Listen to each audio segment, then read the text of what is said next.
Yesterday, The Atlantic published a warning. After winning re-election, Trump has already begun purging federal workers under his new DOGE program. And now he's preparing to expand this purge massively through Schedule F. To many, it might still sound like bureaucratic reshuffling, but history and Trump's behavior shows something much more dangerous. Trump has learned a critical lesson from his first term and from history. You can't take over a system unless you control the people inside of it. Let's look back to 1920 in Germany. Just after World War I, the first German democracy was fragile and new. That year, far-right forces led by General Walter von Lüttwitz and politician Wolfgang Kapp launched a coup. 6,000 Freikorps soldiers marched into Berlin. The military refused to defend the democracy. They said, "Troops don't shoot at troops."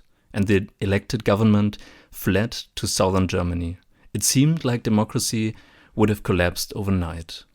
But the coup failed. Not because of the army, not because of politicians, but because of the people inside the system and across the country. Civil servants, public employees, and railroad workers simply refused to cooperate. They shut down Berlin's gas, water, and electricity. Trains stopped, government offices froze, and production across the country stood still.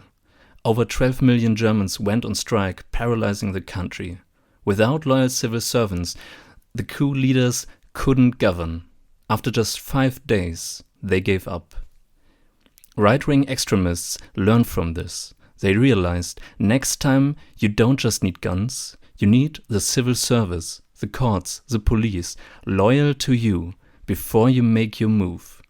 13 years later, Hitler didn't seize power by force. He was legally appointed because the system had been hollowed out from within and then taken step by step by his people. During Trump's first presidency, it was government employees, not just protests, that often stopped him. General Mark Milley and military leaders refused illegal orders. Judges, including Trump appointees, dismissed baseless lawsuits, and Inspector General and whistleblowers exposed abuses inside agencies. Again and again, career officials chose the Constitution over Trump, and Trump noticed. That's why now in his second term, he's moving quickly. First through DOGE, already removing critical officials, and now with Schedule F, aiming to fire tens of thousands more, replacing them with personal loyalists. Trump's purge isn't about efficiency or reform, it's about loyalty, about absolute loyalty. If Trump succeeds, there may be no inside resistance next time. No Milley, no judges to say no, just loyalists. The Kapp putsch failed because the system refused to serve a dictator.